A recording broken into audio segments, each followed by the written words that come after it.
Is this thing live? Are we working? I think it's live. Looks like we're live. What's happening, everybody? Everybody's having a fantastic whatever day you're watching this. Coming in a little bit on the late side. Been putting in a little bit work on one of the bikes. And that's about where it stands so far. I'm leaving this show completely up to you guys. If it's your first time hanging out on a live show, well, thanks for stopping by. This is a long form channel as it sits. Live shows can go anywhere between 30 minutes, could go an hour, could go 2 hours. You never really know with one of these things, but it is working out pretty well as a universal background noise generator for no other reason to have it on. Well, that's a good enough reason as it sits. So, what are y'all up to tonight? Y'all working on anything? What projects do you have going on? Are you doing anything fun in motoring? Let me know what you got going on.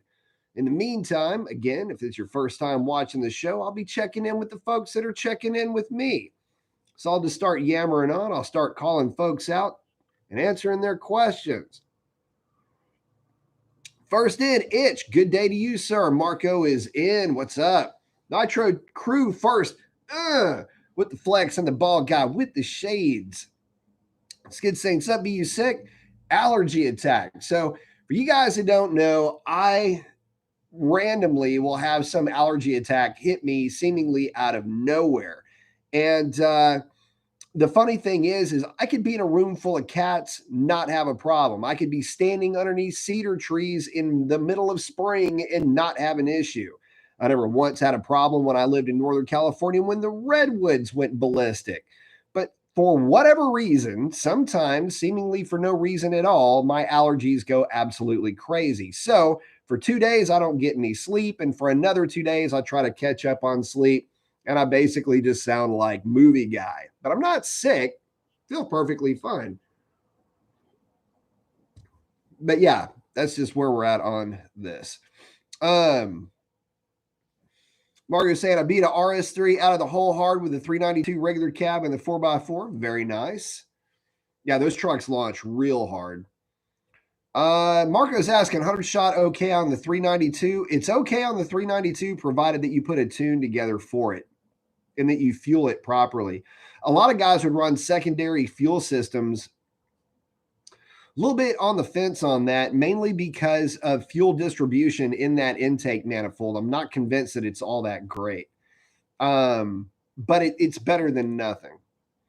Lime saying, how's it going, guys? How's it going, Professor B? It's going well. Ryan is in. What's up, Professor? Itch. Thinking about a Barton shifter for a 6-speed Scat Pack. You ever tried before? Good, bad, or indifferent? I recommend a Barton shifter for those cars. They are the bees nuts. Stuart saying, I wanted to add a Challenger to the stable, but these prices and interest rates are driving me crazy. True of us all, my friend.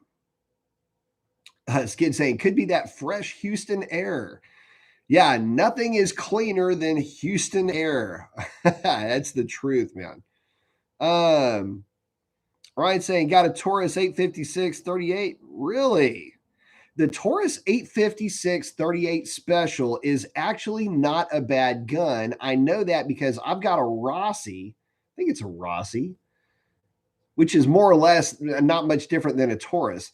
I love that thing. Matter of fact, it shoots better. I got that gun as a gift, and I was in the middle of having a fit with an H&K 40 cal. I would be better off throwing that gun downrange. And that little 38 I could put whole paper at will with that thing. I ended up selling that H&K to a police officer. David's got the thumbs up. Marco, what about born out to 426? Damn. See, here's the thing on going with the 426, man. It's a good play, but I don't want to overplay the hand on this. You can make plenty of power with a 392. I don't think that there's a lot of a reason to go with a 426 unless you're looking to throw RPM at it. If you want to put big cam, the Holley intake on the thing, and you want to turn some bigger RPM, I would say maybe go with a 426 then. But putting a small cam in a 392, like the Sniper cam, CD01 cam, something like that, that is going to make that engine act like a 426. It really does. I mean, it wakes it up everywhere. It helps it breathe better on top. So you start getting into the 426 thing, you're going to be limited in intake manifold if you're going to stick with the stock intake manifold. And that to me is a bigger problem than anything else for that car. So if it's me, put a small cam in it with a solid tune, and I think you'd be a lot happier in the long run. Plus, it'll be a whole lot cheaper. Stuart's asking, do I pay antique insurance for the Fox body? No, it's tied in with my normal insurance, but I get a pretty heavy discount from State Farm. Ryan with that 38, man, at 15 yards, 2-inch barrel, things hit an 8-inch dinner plate with plus P loads. Awesome. And yes, the Rossi model is the same model design. Absolutely love that little revolver, man. Never thought I'd like something like that, that type of a firearm, but yeah, I love it. And you're exactly 15 yards, even out at 20. I mean, at confrontation range, it's actually really, really good. Oh, Marco's saying, what else should I do? I have a small cam right now. Man, boost, maybe, low boost that's really you're going to spend the same amount of money for a 426 stroker build as you would just throw a Pro Charger on the thing. Pro Charger, you're going to pick up about 125 horsepower to the rear wheels. Going with a 426, you might pick up 100, but you're going to be spending maybe 75 really just with the stroker alone. You're not picking up a ton of power, you know what I mean? So it's hard for me to recommend going 426 when you can always go boost. Then if you get tired of the boost or you want to sell your car, you can always pull the blower off of the thing and sell it and get some of your money back. And to me, it's a little bit more of you're going to spend more money on the front end, but you'll be able to see the money again should you need to get it. I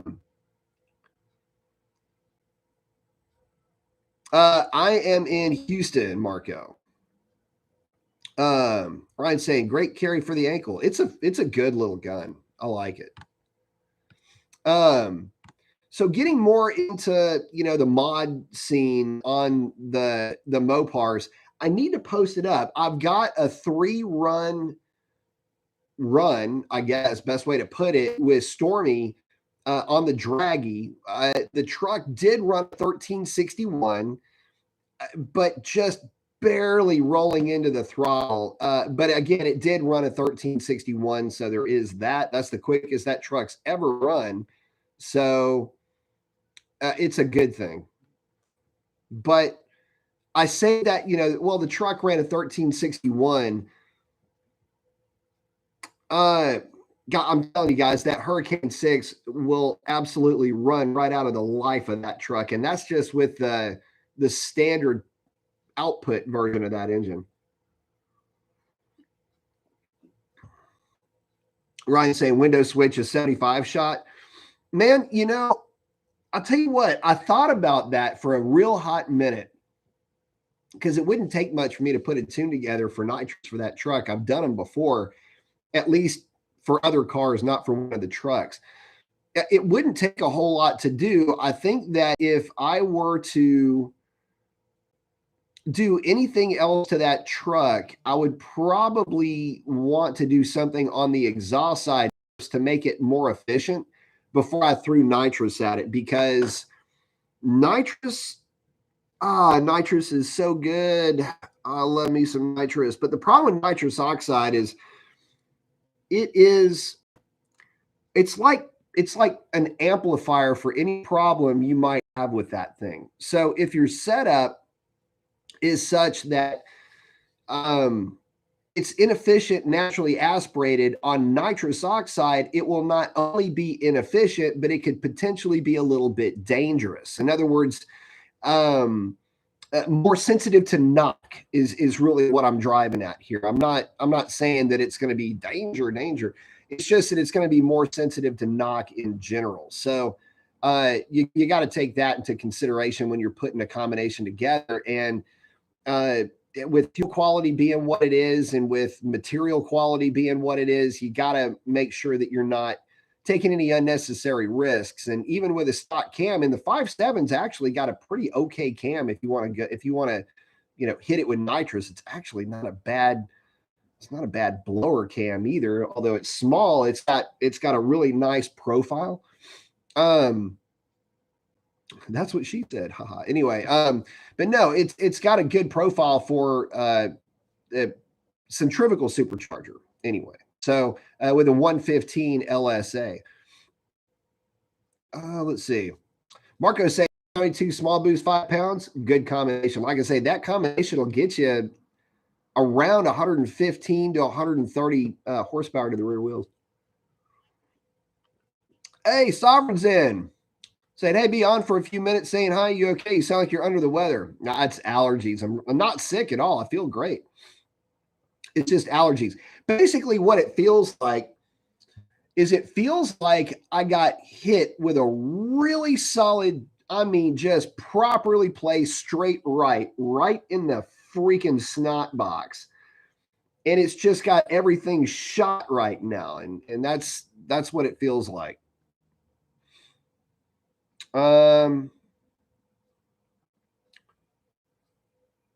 Ryan's asking, could we easily put an i6 Hurricane into a Dodge Magnum? Everything's easy with money. But I don't know. I think it can be done. They put the i6 into one of the drag pack cars, so apparently it fits. But yeah, I would think that you could. And I believe that Dodge actually has a what do you call it? Not an install kit, but they do have the wiring harness and everything else that you'd need to make it work. Nitro's asking, what's going on with the Mustang? Just enjoying it. Any future mods planned? So it's funny you should ask. The only modifications I'd like to do to the car, I'm debating on actually getting the cowl fixed, since I Tommy Boyed the hood on that car right after my dad passed away. Which is, again, the funny story behind that is that we used to worry about that happening. Like, this is going to happen one day. Anyway, it happened. And so I Tommy Boyed the hood, and it folded. It just tacoed up the cowl, and that's not a removable part, or at least not easily. You've got to cut it out, weld in a new thing. And anyway, it's part of the story to the car. But I've been thinking about getting that fixed and getting a new hood for it. Although it's perfectly drivable, everything's fine the way it sits now. One of the running jokes on that car, though, was putting a new intake manifold on it. The fact that it has a GT40 intake is, and always has, driven me absolutely crazy. The original mission statement of that car with 351, the F-cam, the 1.7s, the GT40 intake manifold, all of that, and it's a low compression 351 at that. The whole idea behind that car was to keep it supercharged. And then it was done, and my dad drove it without the supercharger and fell in love with it. So this GT40 intake manifold stayed on the car. It is an unported truck lower with a regular GT40 upper. It's punchy. It's got crazy throttle response, but it's just, it doesn't make a whole lot of horsepower. Not that that chassis needs a whole lot of horsepower, but I have been seriously toying with the idea of putting a different intake manifold on that car, although I don't know if it's going to stick. One of the things that my dad had even said at one time was, he goes, I know that when I croak, you're going to put a different intake manifold on that car. Which one is it? And so we started talking about, well, it'd probably be one of the Edelbrocks, one of the truck style lowers with, the rectangle port deal. And you're going to miss that throttle response. Yeah, I don't know about that. But anyway, it's just funny because I need to drive it. In fact, I might be actually taking it out tomorrow. I'm paying for insurance after all. I might as well drive the thing.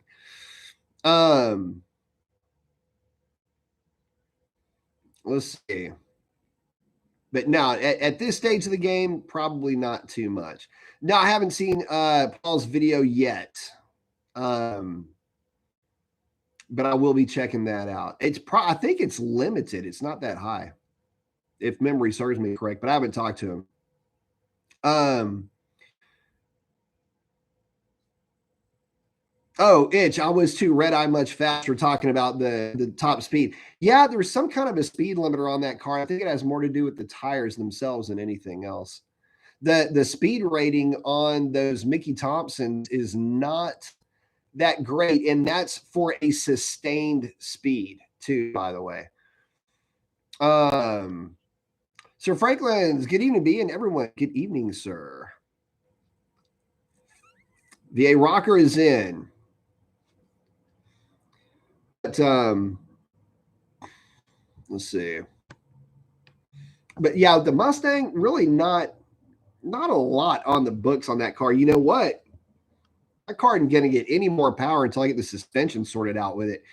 It is phenomenal on an autocross track. The turn in is immediate, like right now, and all of that, but it can get a bit sketchy on the highway. So I need to do something with that. David, thank you very much, man. I appreciate that contribution to the cause. Asking, what have you heard or think about the 2023 Charger wide body Super B Scat? It has some of the 1320 parts, such as the drag mode, the Demon wheels, 315s on all four corners, and 1320 suspension.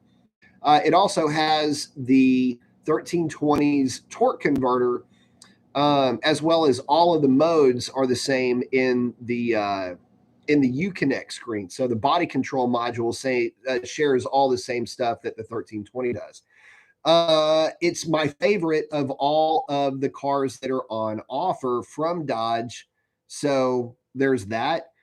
And I've said this a few times before. If I were to have bought any of the last call sticker cars, the only one that I would have picked would be the Super B. And the reason why is because it's the only one that is different from an actual car that they make. They never made a Super B 1320. They never made a Charger 1320. They only made a Challenger 1320. So I liked that. And I liked that it was something cool for the Charger guys to have. They needed to have that option.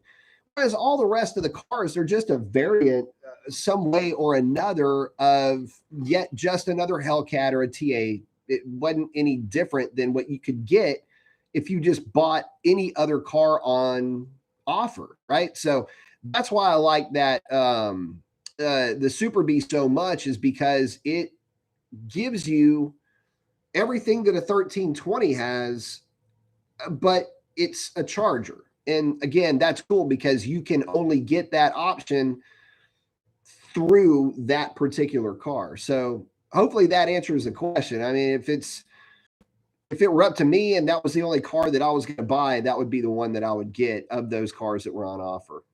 And Skid's saying the same thing. The only sticker car I would even consider, for sure. In fact, it's the only sticker car that's not a sticker car. If you want to think of it like that too. Ryan saying the Swinger was one of the that I was considering. The Swinger is one of the best looking of all of those cars. If you had to like really sit me down and say, okay, which of all the cars is the best looking, I would say Swinger. And if you haven't seen a Swinger in person, they're a sharp looking automobile. Yeah, Sovereign. OC Motivator's got one of the Swingers, and it is damn pretty. There's somebody that lives here near me that's got one. And I mean, it's legit. It's a legit pretty car in person. Let's see what else. Oh, so getting back to the truck stuff, I have not seen anything lately coming from Dodge. In other words, I haven't seen a build like you can build your Hurricane 6 pickup truck thing. I don't think that's hit the website just yet. VA, thank you very much. What to do about wheel hop? 21 Challenger scat wide body on Nitto drag radials. After 2.5 years, it started wheel hopping almost every run. Several things you want to take a look at, or at least questions that I have to have answered. Number one, does it have a differential brace? I did notice that helped things along with my cars. So if it doesn't have one, I would suggest diff brace. When you install it, make sure that you are not over preloading. Depending on the design of diff brace you get, but make sure you don't over preload. Some of them had screws that came in from the bottom. You could have to preload some things there. Just get them to where they're biting and thread locker them. Don't tighten those things down because that can actually move the diff. Second, check your tire pressure. Too low a tire pressure can cause wheel hop. And what you want to do is you need to pattern test the tires that you're going to be running with, which is, it sounds like a fun excuse to just lay rubber, but that's literally what you're doing. I have done an obnoxious amount of testing with different size drag radials. I found that in many cases, they did not lay a flat patch unless they were around 30-ish PSI. 27, I think, was the lowest PSI I could really get a flat patch out of some of them. 25 seemed to be okay, but realistically, that just shy of 30, but more than 25 or 26 PSI, anything outside of those parameters, and you're going to run into a problem. Too low, and what happens is you'll get, how do I try to explain this? The tire will actually cup. So instead of being, just all, I don't know, I can't really artist my way through this. Anyway, instead of having just a flat black patch of rubber, you'll have two darker patches on the outside with a lighter patch in the middle. If you pattern test the tires and you see that pattern, you need to increase the air pressure. And at some point, you'll actually notice that you've got a flatter patch all the way across, and that's what you're looking for. What you don't ever want to see, though, is that tire as it is arced up, that like concave looking, however you want to call it, but it really does. You can see it in the pattern, and you may end up running pressures that you thought, man, this is going to be too much. It's actually the only way to get a proper contact patch with some of those tires. And the whole reason for that, there's conventional wisdom that you have to dispel, because what you're working with is you're working with 45 series tires or 35 series tires, depending on how wide you went. That sidewall doesn't flex. It stays extremely stiff, as opposed to an older tire or, something like what's back over here, where you've got a big meaty sidewall that can kind of conform a little bit. The low profile tires don't. So there's no forgiveness. And the only thing that you're using to accelerate is the compound, is the tread itself. Anyway, this is where guys get it really wrong. You'll see them air down a set of drag radials to 18, 19 PSI, and it just doesn't really work that well. And even a true drag radial has got a stiffer sidewall than a slick does. So you have to keep that in mind. I mean, we would typically run pressures of like 22, never any less than 20, ever, ever, ever. In fact, 20 was like, we got to put air in these things. But 22 was typically the lock-in number for what we would run on something like an ET Street R or a DBR from Hoosier, the drag bracket radials. And in, like I say, anything that has a street style tread, you wouldn't find us running any less And being honest, I would never consider running less than 27, and I was typically around 30 psi at minimum. So hopefully that helps you. Sovereign saying concave, yeah. Sometimes the words do escape you. So, but man, David, VA, thank you guys very much. VA saying no diff brace, usually been running 24, 25 on air pressure. That should be enough to keep you out of any wheel hop. Something else you might want to consider would be the lower trailing arms. I put a set of BMR lower trailing arms on Shalandra back in the day, and it literally takes more time to get the tools together than it does to do the job itself. And I've got a how-to video floating around in my playlist from years ago when I did that. So that helped a little bit too. You know, we ended up putting a set of those on that Demon that I got stuck with for like a month. We ended up putting the BMR lower trailing arms on that car to try to help it plant a little bit once we started really getting heavy into track testing with it. Sovereign's asking, when do you start to have to get into using bead locks? For these cars, you don't need to use bead locks until you start getting into the about 1,000 horsepower at the crank, somewhere around 800 horsepower at the rear wheels. We didn't really ever have any problem with Paul's car excessive.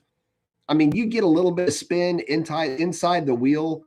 In other words, the wheel, inside the tire where it would, or there you go. But you're always going to get that with wheels that aren't bead locked. It's not that big of a deal. They all do it. And if you ever notice my drag strip videos, if you ever see my car, you'll see where I've taken, I don't think I have any over here. No. So you'll see where I've taken the clay pin or a grease pin, and I'll just mark where the valve stem is, and then I'll see how much the tire moves. That's something else too. You're asking about air pressure. Check that, because what can happen if you're starting to see a lot of movement of the wheel inside of the tire and you're rocking a drag radial, it means that your pressure is definitely too low at that point. In fact, hold on a second. Bear with me, guys. Hang on. I think these may still be marked. Hang on. I'll give you an idea for what I'm talking about here. Hang on a second.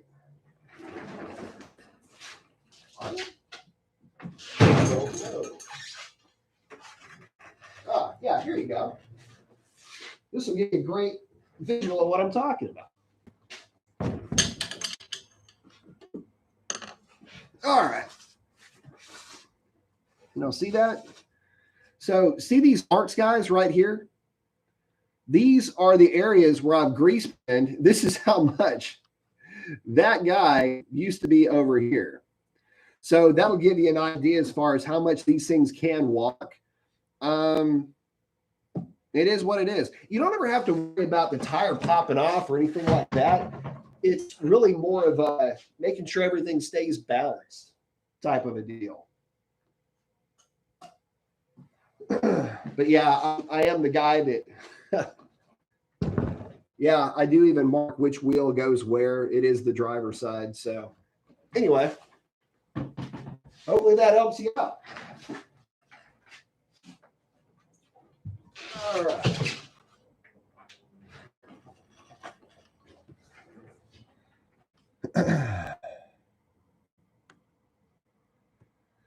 Sovereign saying, I find it amusing that the bead doesn't break, causing air loss. No, it never really does. I will say this, though. A lot of that movement has more to do with how much grease the guys use when they're putting the tire on the rim. I would have to tell them, do not saturate my wheel in grease. In fact, if you can get away with not greasing it, just don't grease it. Because what I do with these tires is once the wheel is mounted, it's actually a bit of a process to do it right. But you get the wheel and tire balanced, put them on the car for the first time, take the car out, air the tires to about 25, 26 PSI, get the car out, get everything warmed up, and then from a roll, make about 2 or 3 really hard hits.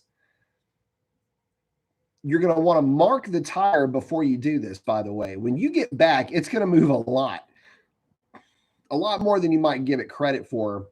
Do that 2 or 3 pretty hard times, and then you may find that you've got to get the tire rebalanced. And then it's typically ready to go. Oh, Red Dog saying, I saw the comment about the Barton shifter, got one and installed it. Installed the Hurst hockey stick. Nice, much better shifter. Yeah, it's far and away better. Yeah, you go with a Barton shifter, you'll be real happy with it. I don't know of anybody that's ever complained about a Barton shifter. Not that I know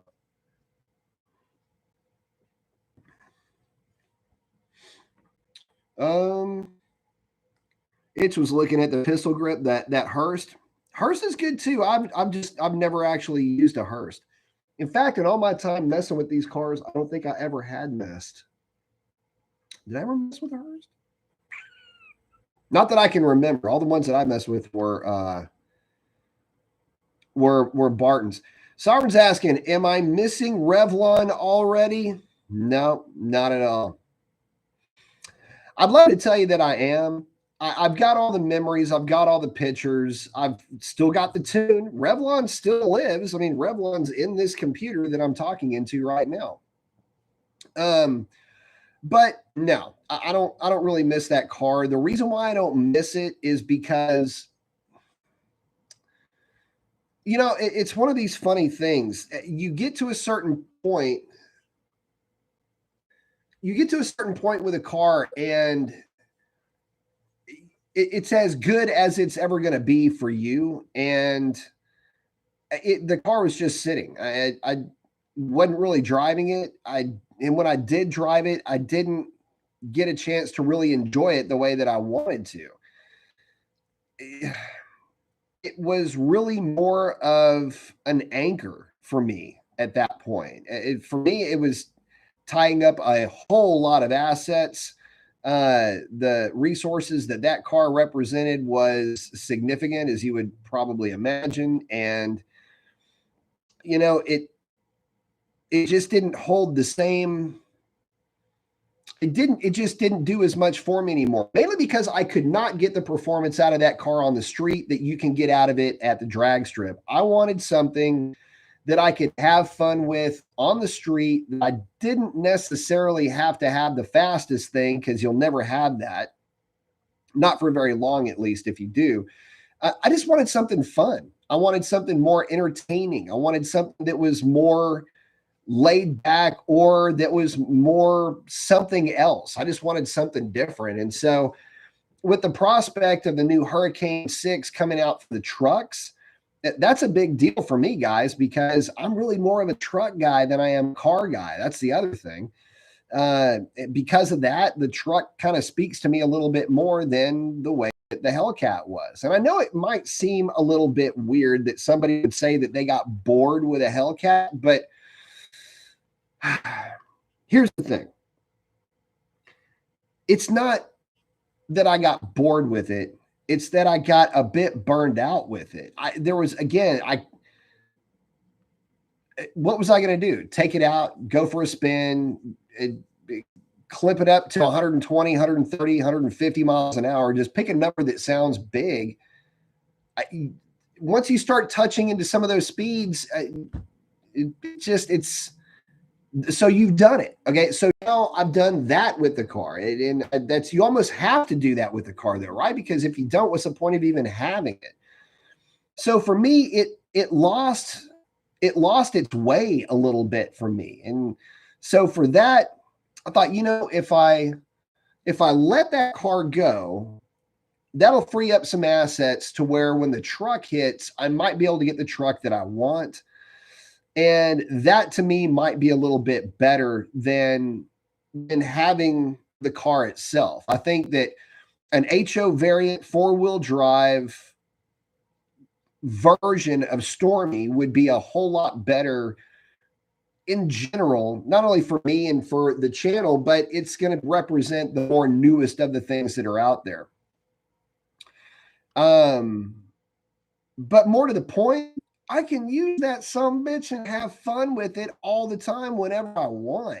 And that is the fun thing. And so I know a lot of you guys, I'm doing motorcycle content more and more now. Some of you guys are into bikes, some aren't. I've been into bikes for far longer than I've been into cars. I've got a little bit different mentality too when it comes to motorcycles. I've snuck in a couple of videos here and there of me goofing off with one of the bikes, and my sense of responsibility when it comes to me riding a motorcycle is completely different than when I'm in a car. In fact, the way I described it to a friend of mine the other day was when I'm in a car, I'm typically a lot more like what you would expect a normal person would drive like in a car. Like I'll play around with it here and there, but for the most part, I'm not really ripping on it. I'll play with it, touching, tipping the torque or whatever. When I'm on a motorcycle, there is a freaking amusement park going on inside of my head when I'm on a motorcycle. I rarely, if ever, am on a bike and am not going triple digits if the bike will cover that number comfortably. It's the way my dad was too. We were all like this. We would ride together. A typical cruising speed for me is between 85 and 95 because bikes are a lot more comfortable for me at higher speeds. But it's not uncommon for me to top out whatever I'm riding every time I ride it. It's not good. Don't do what I do. Please don't. It's not smart. But again, to me, bikes are a different story. In fact, I was on my Bonneville for a chunk of time today, and I absolutely freaking fell in love with that bike all over again. So, but I think you guys can understand what I'm getting at. I've got to be able to say this too with a clear conscience. I got rid of a Hellcat because it wasn't my Scat Pack, technically SRT, but colloquially, it wasn't my 392. I got rid of my Hellcat because I missed my 392. I missed the power, the way that car put power down. It's always not a good thing to have something with more power. This is kind of a weird thing, especially coming from a guy that would, put camshaft profiles together for guys and work them through tunes and whatever. I've got a, whole channel that was dedicated to Dodge at one point. So, but not to get all dad mode over here, but a lot of times having the extra power, it's fun in the short term, but in the long term, it just flat out doesn't make any sense. You can get bored with fast cars just as quickly as you can get bored with slow cars. And remember, your fast is somebody else's boringly slow. Trust me on this, guys. This is not this is just like a reality check, right? You might think a Hellcat is fast. Hellcat's a fast car, no question about it. But it's not fast. All right. It's quick, it's strong, it's a burly, manly, hairy car, but it's not fast. Pulleyed Hellcat, that's pretty fast.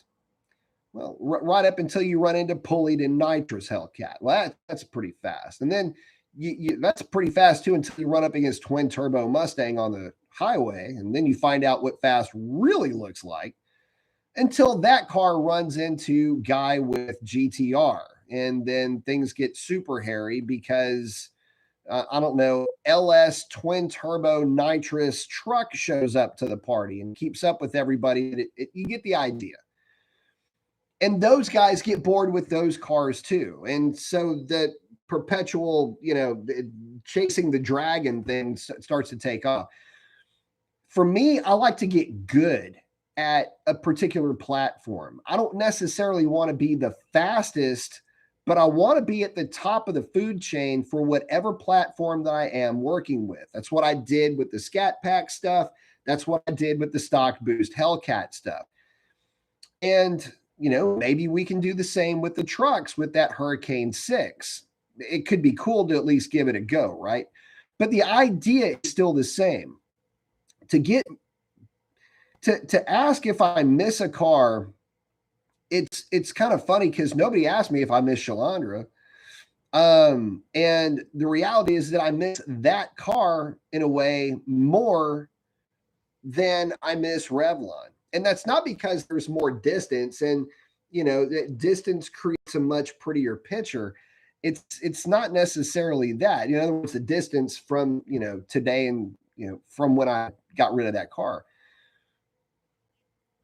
But I think that the message is still there. And again, if Dodge does something cool with the new Charger, I wish they would call it.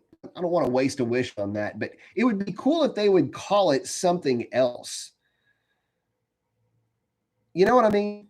I don't really. How can I put this? Anyway, I digress. Let me get back to you guys. Let me catch up with y'all. Let's see.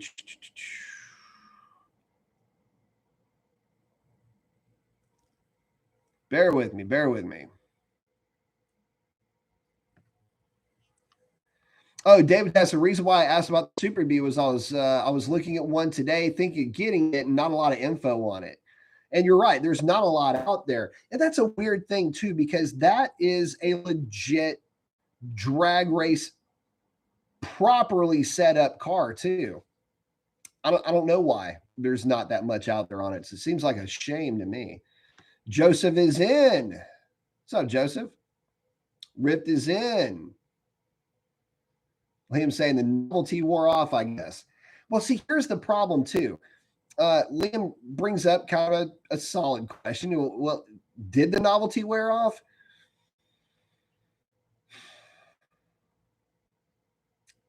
It was not novelty to me when I bought it. The thing is, you got to remember that I was helping to tune Hellcats for a long time before I bought my own Hellcat. And I spent a ton of time taking guys' cars to the track for them to get a number out of the car for them. That's something else that a lot of folks tend to forget. I was getting mid to low 9-second street cars down a drag strip to hand somebody their car back with a 2 or 3 time slip so they could brag to their buddies that their car runs a number. Yeah, that was me driving those cars. And so to say that the novelty wore off, I'll tell you when the novelty wore off. And it didn't happen with a little car making 666 horsepower to the rear wheels. The novelty wore off when I would do transmission shift point validation on cars that were making well over 1,000 horsepower. And you take these cars out to an undisclosed area in a foreign land and you run them through the gears through, assuming they hook, because we had a set of drag radials, hopefully on the car. But you would hit it at about 100 miles an hour, 110, 115 sometimes. That's where you would start the hit and run those cars out to about 150, 160 miles an hour. And you're looking at specific shift points as you're hitting them as that car is accelerating. Data logging. I may as well have been wearing a white lab coat. That's one of the things I've said over and over about that experience. But you want to talk about novelty wearing off. It's something that you just get so used to. It's the sounds, the everything. You're making sure that you're putting a machine through its paces in a way that the owner will put that machine through its paces, but to also validate everything that's going on with the car. You're not doing it for fun. Because the next one that I do will not be the first. It won't even be the 10th or 12th one that I messed with. So it's just,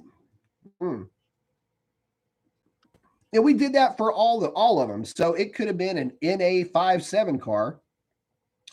It could have been a fully built pulley, whatever mods you threw at it, Hellcat. They all got the same treatment. They all got the same amount of respect. They all got the same kind of hits. Just some of them started faster. You'd start the hit faster on some cars than others. Make the hit, log the transmission shift points, go over the shift points if something needs to change to basically really dial that thing in for the back half of the track. That's what you would do. Go back, rinse, repeat, make another hit, make sure everything checks out, which usually would check out pretty solidly on the second hit. Rarely did I have to make a third hit. But if you did, you did. You made the hit, you moved on. So it made my Hellcat kind of fun in a way, because to me, that car was already slower than practically everything else that I was messing with. Typically, nobody was really trying to chase a number with a stock boost car. So for me, it's actually kind of fun. And I used to make the comment, I don't mind swimming in the shallow end. And that still holds true today.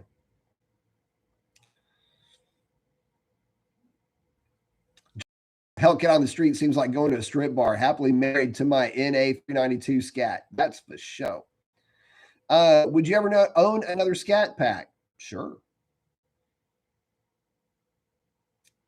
Rose checking in with Sovereign. Let's see. Oh, Sir Frank, I absolutely get what you're saying. Yep.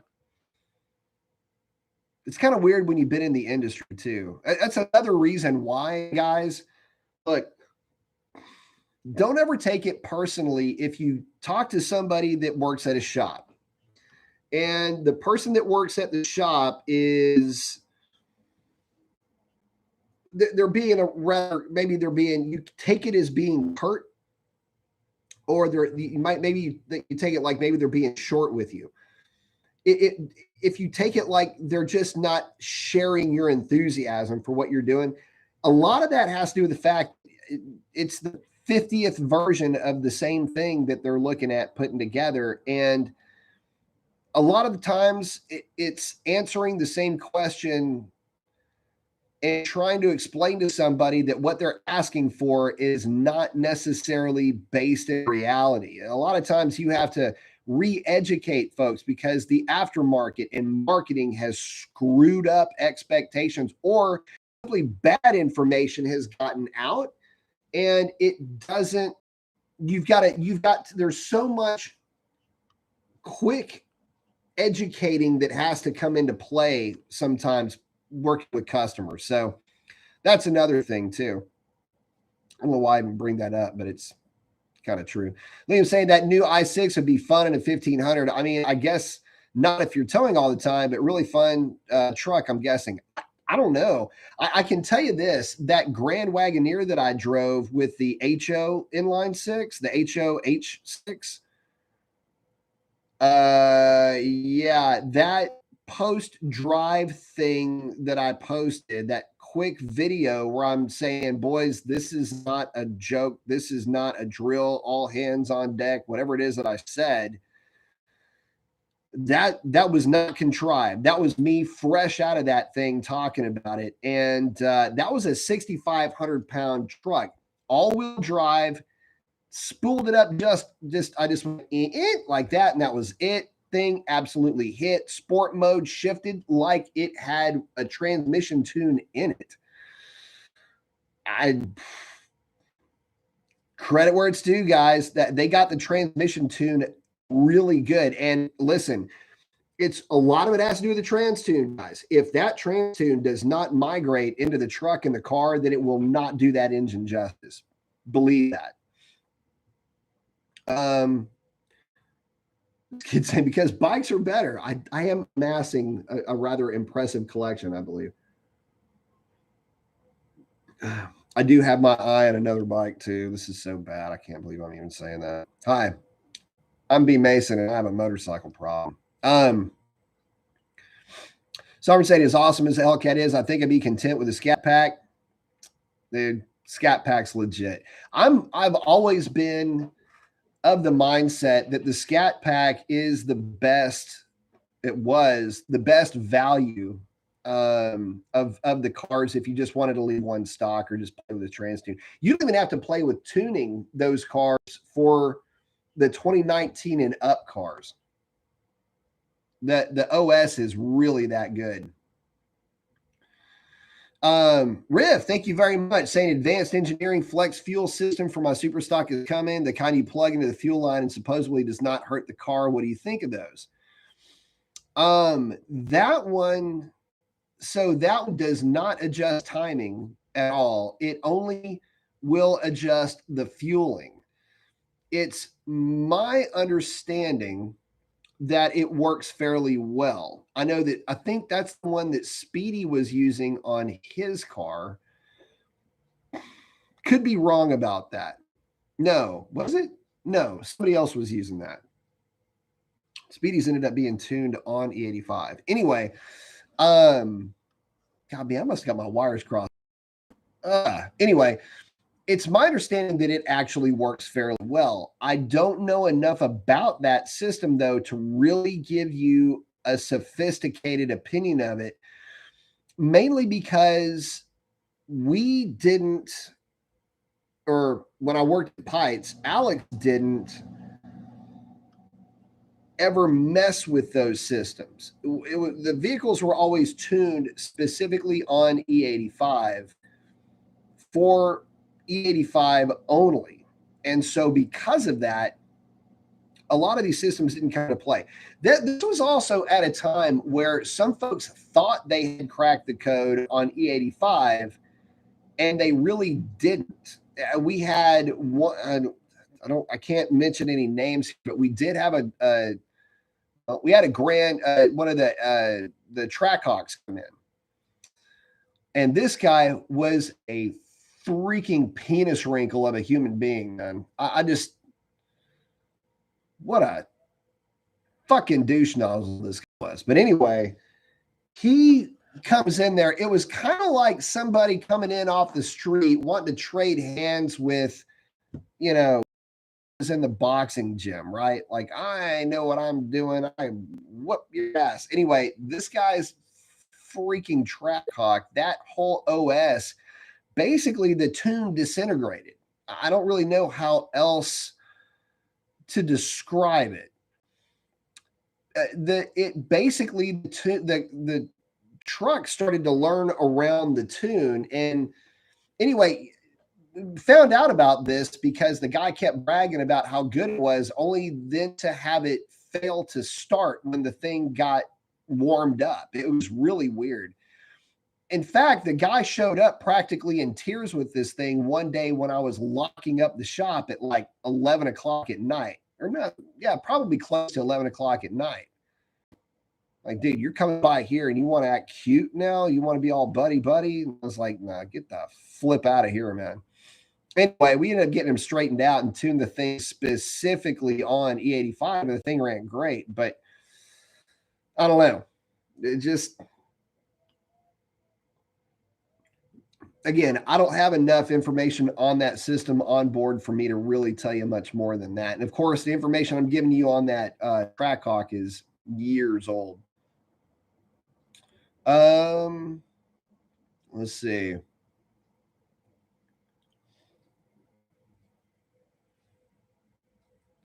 Let's see. Liam said, I got a 22 RT M6. Very fun car. I'm very content, although 392 does sound nice. The M6 5.7 cars are fun cars to drive. They really are.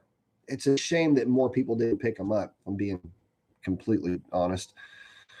So I'm saying, I wish. I understand your reason for thinking that way with the Hellcat, but I have to say I'm keeping my two Hellcats and seeing how far I can push them, which I know has been done a million times. I mean, listen, that's what they're there for. You can push them stock, you can push them modded. You know, the sky's the limit. I mean, you're only limited by the budget that you've got. But, you know, for some folks like me, I really do. I've got a funny thing with me. I get to a certain level with a certain thing, and I don't really want to take it any farther. I just want to get better with what I've got. A perfect example of that is the Z900 RS Cafe, the Z1. That bike is now at a power level that is entertaining.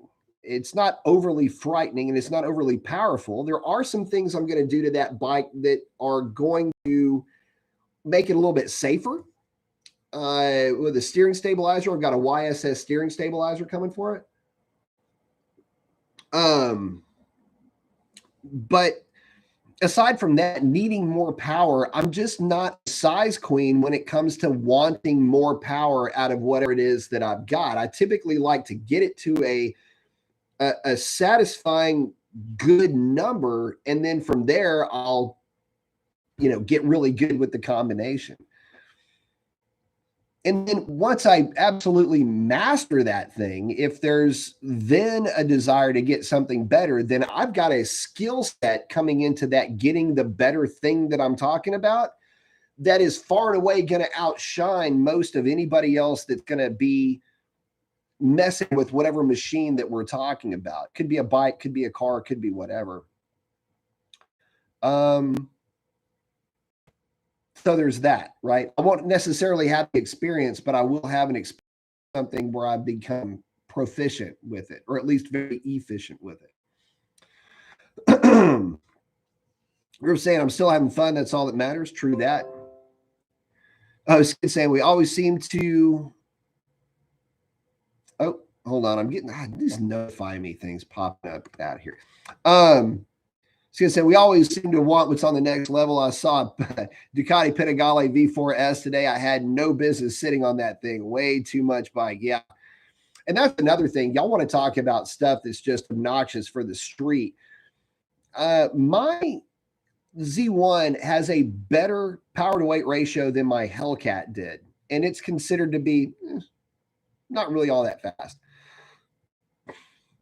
But the stuff that's out there, what used to be considered fast in bike land, like on a completely different wavelength than cars are.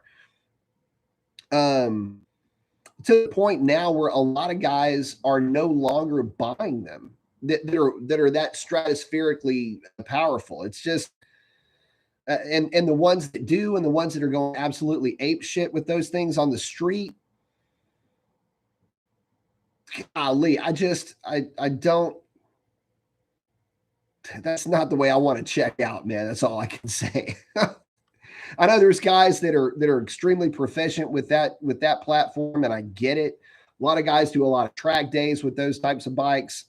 That's really where they're going to shine, because on the street with street conditions, probably not the wisest thing. But then again, I'm kind of known for not doing very wise things very flamboyantly sometimes. So I would say there's just something about the 392. For sure there is. Riff's asking, what's my opinion of the super stock? I know it's just a glorified red eye / demon, but it does feel cool to have one. I think they're great cars. I think that they keep getting forgotten about because they don't have the moniker of demon associated with it. I think that it kind of stumbled out of the gate in terms of marketing. It just didn't. It didn't pick up for a lot of folks. One of the reasons why it didn't really gravitate for a lot of guys is because it wasn't naturally aspirated. They could have called it anything. I wouldn't have called it a super stock. The original super stock cars were all naturally aspirated 426 street Hemis, or wouldn't call them street Hemis. They were actually race Hemis, 12.5-to-1, solid lifter, different cam. Okay. I know they were, but you kind of get the idea. What would have been just sick to death is if they would have dropped an all aluminum 426 into one of those cars and called that a super stock. That would have actually made sense. Or at least an iron block version and call it super stock 426 and have a hot rodded version of a 392 or a 426 is something to designate it, as greater than stock. I don't know. They didn't do it. It's a good car. I mean, there's nothing wrong with it.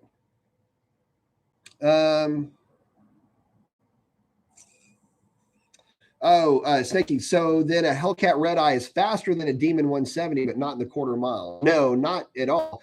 The Demon 170 is limited from the factory for a top speed only because you can't sustain those types of speeds with tires like this.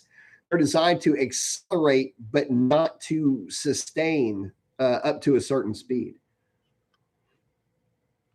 They heat up too quickly. The carcass can overheat.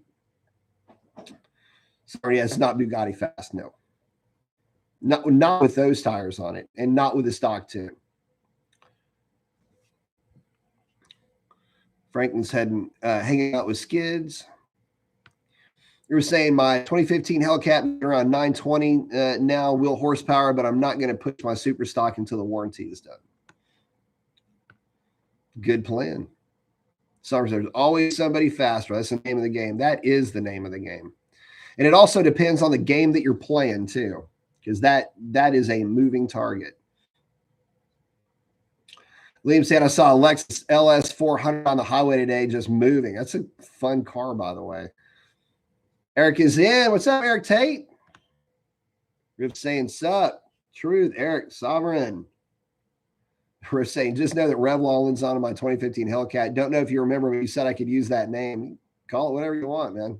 Free country. Red Dog B, roughly how much for a sniper cam for a 392 part labor and tune?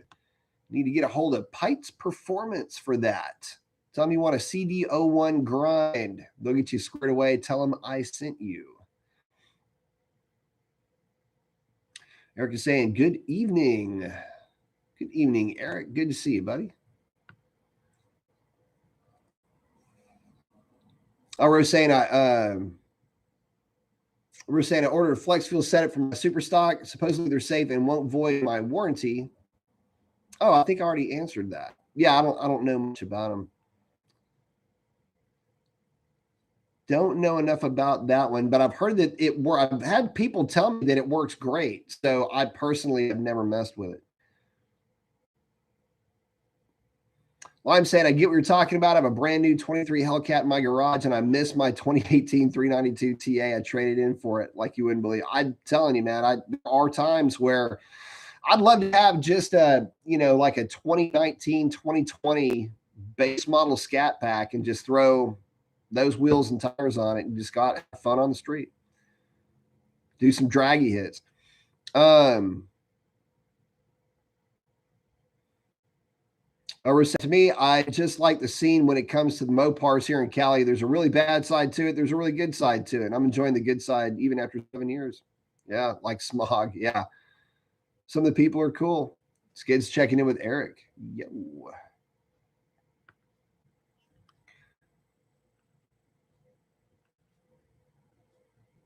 Oh, Eric saying, good evening. And yes, look at that myself. Hennessy will be putting out a Demon 170, but they said it will put the original engines out. I'll pull the original engines out and build their engines. Man, that is such a weird. There's something nauseating. Golly, man, I don't even know how to say this. I mean, I don't care what somebody does with their car. I'm not one of these purist type guys. I just there's a lot of parts in a 170 that you would want to harvest. Better axles, better diff. There's a lot of better going on with that vehicle that you would be wise to harvest if you're going to build a hot rod car. But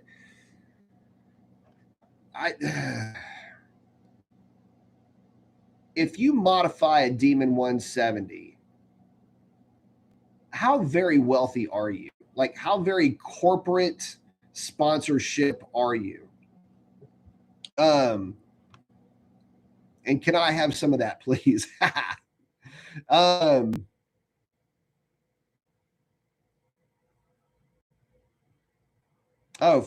Franklin's hanging out with Eric Rift. Oh, yeah.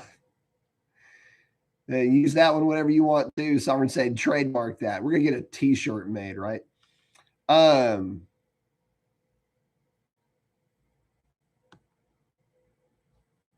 Oh, Rift. Yeah, I mean, if it works, hopefully that if it works, it works. I like I say, I can only think that it could, but I don't know that it does.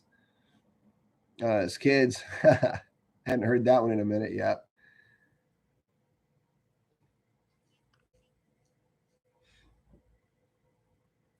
Um.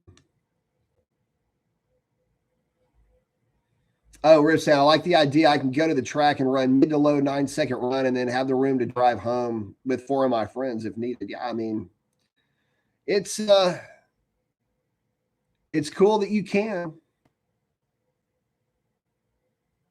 Um,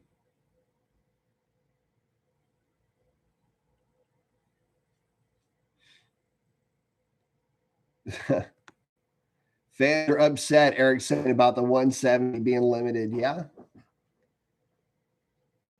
I don't know how that limiter works because a car will run over 149.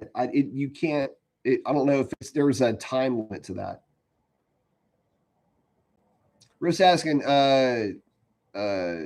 so does it really not leave a trace on a PCM or ECU? Because if so, I would just rather go the same route as my 2015 Cat. I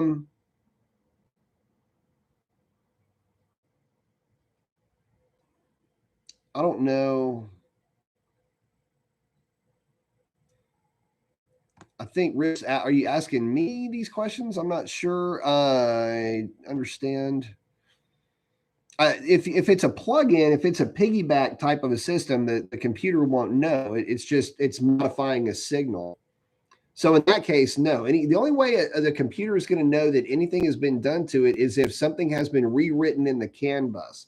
That'll trigger a P1400 code, which is stored by everything. It's stored by the body control module and the transmission control module, I believe. Let's see.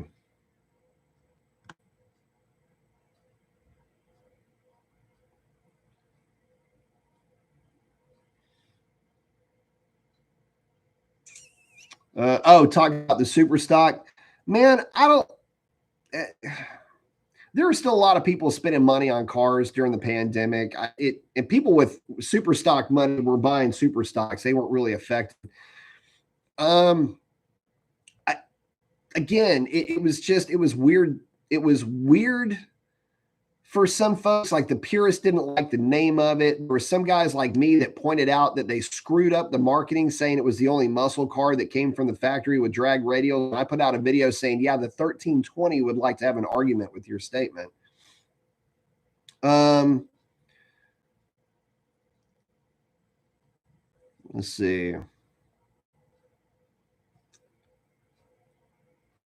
Red Dog, did I miss? Let's see.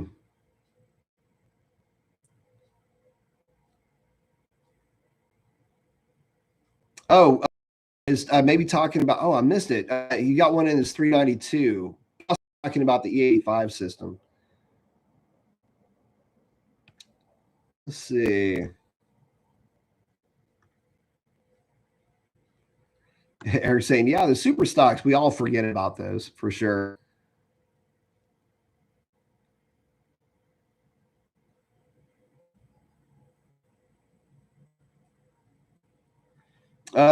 Yeah, the newer gen Whipples are a lot more efficient. They also have lower inertial losses, which means basically it's just fart smelling language for the rotors are lighter.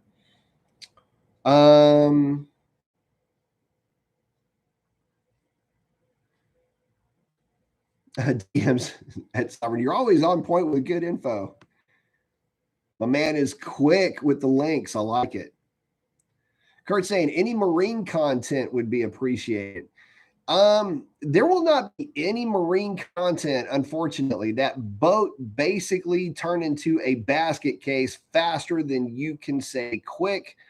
And unfortunately, it had to be let go too, which is a real shame because I was kind of hoping to do something with it, but it just was not going to work out. And yeah, Skid's about Rogan's, the Mercury Marine crate motor. If you're not familiar with those engines, they are sick ass engines. Kurt saying there are Triumph dealers in Southern California. Yes, there are.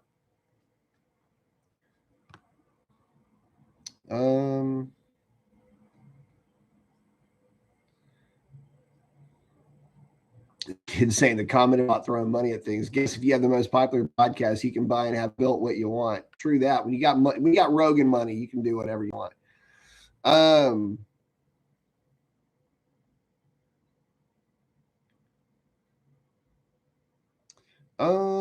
And Riff's direct connection. Listen, I have to apologize, guys. I don't have any working knowledge of what direct connection has for those cars. I really don't. I don't know if there's a way to tie in a higher octane version for that. I know that there should be. There's nothing about that OS that I don't think would keep you from doing it, but they should be able to do something with that. Direct connection should be able to do a lot more than what they're doing. I'll just leave it at that.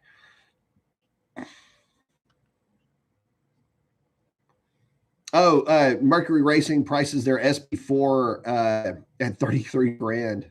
That's a lot. Joseph, boat, a hole you throw money, well, a hole in the water you throw money into. Very true.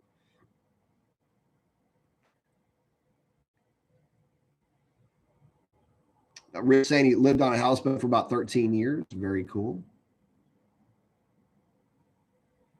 Simon's dad owned an Indian. Very cool bike. They're still around. They are owned by Polaris now. But yeah, they still make motorcycles. It's the other American motorcycle brand, I suppose you could say.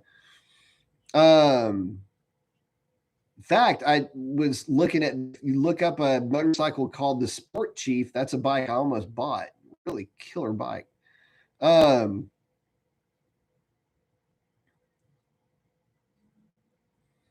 Let's see. Oh yeah, Rift. I mean, unlocking the modes and they've got some stuff you can do to the Red Eye variants that works out pretty well. So, but it's all the direct connection thing. It still has to fall within certain guidelines, and those guidelines can be the same guidelines that, although the number may look good on paper, the reality is that it won't make that number more than once every 5 minutes because it goes into catalytic converter overtemp protection mode, which is a nightmare to have to deal with. But yes, that's the reality of what you're looking at.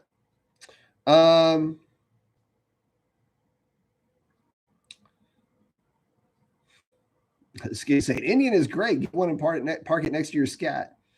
DM saying, don't worry, B. Direct connection doesn't know if anything either. True that. Skid saying, what's direct connection?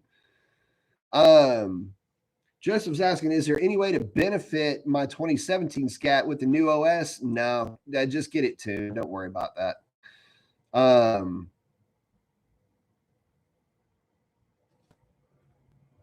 Summer said, my uncle had a Honda Goldwing. That was a big bike. Still is.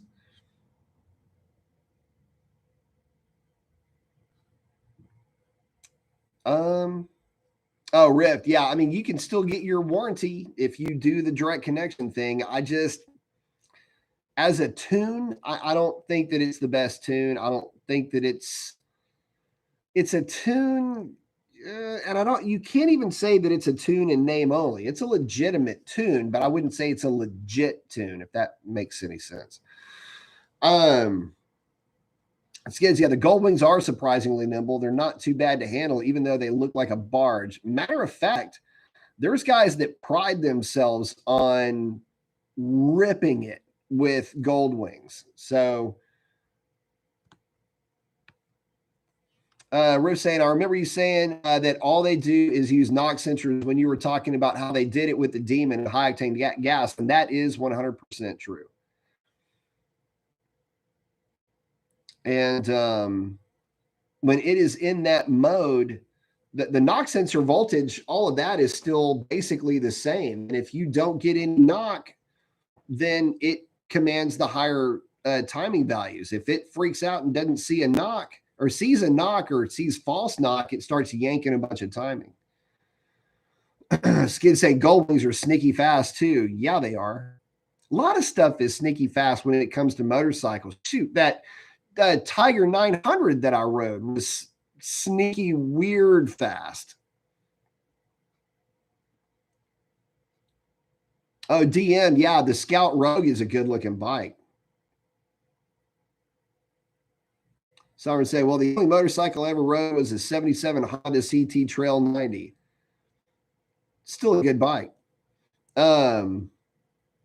Fact, there was a guy at a coffee shop that I went to last weekend, had a Trail 90. Did I get a picture? Hang on. I think I did. I think I took a picture of that thing. Good looking little trail bike. Hang on. One of these. Maybe I didn't. Yeah, either way.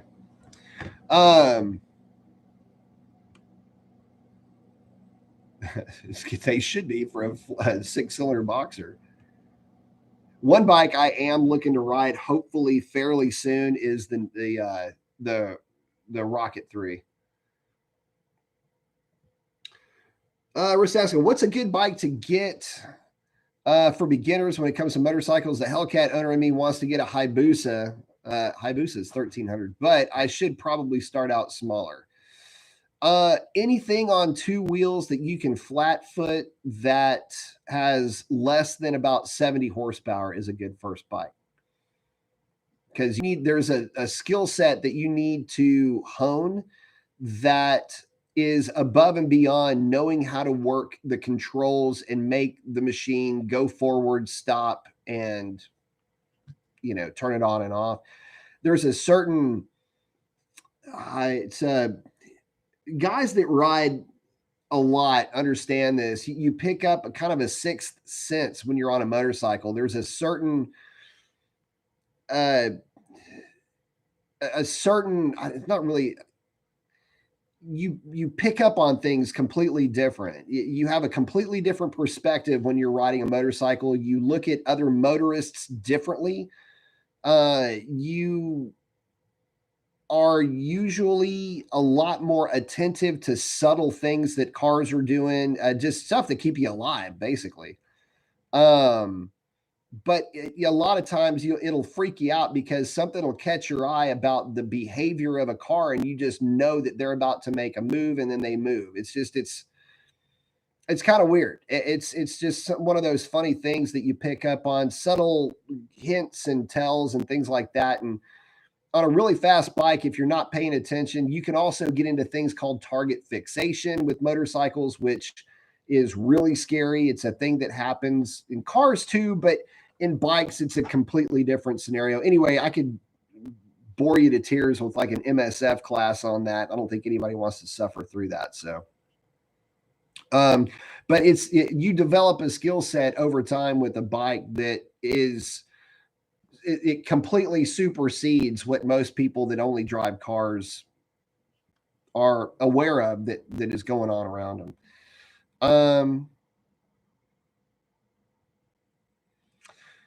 Eric, you're right about that, man. When Dodge came out with a new Super B, I mean, truer words, buddy. They should have bumped up the power. I don't understand. That was such an opportunity to do something cool, and they just flubbed it. I just can't get it.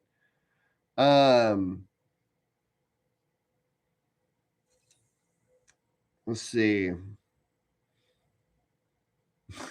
Skids, the Rocket 3 has a 2.5 liter 3-cylinder. Yes, it does. 165-ish horsepower, 165-ish pound-feet of torque. DM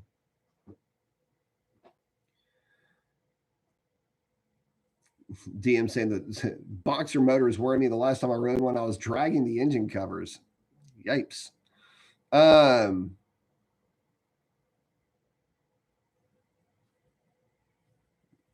R3 has an appropriate name. True. CT's had an automatic trans. Cool. Kurt's asking about considered Instagram to help the channel. No. In fact, I quit messing with Instagram for the channel. The reason why is I would have guys, this is the thing that would annoy me. That Instagram messaging thing, it would go off at all hours of the night. Guys asking me, it'd be like midnight. I'm getting touched up by somebody about their car. And it's like, dude, seriously? Anyway, yeah, I do not do, I don't really do Instagram in general either. I used to do it a little bit and I just kind of got out of the habit of it.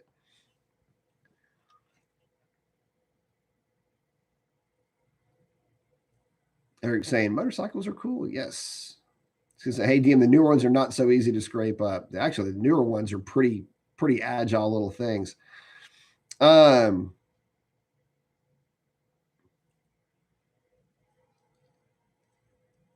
Rift. Oh yeah, he's got a Kincaid interchiller on his car. Yours is going to be a little bit different. And the aftermarkets have a lot higher capacity than the one that came on your car.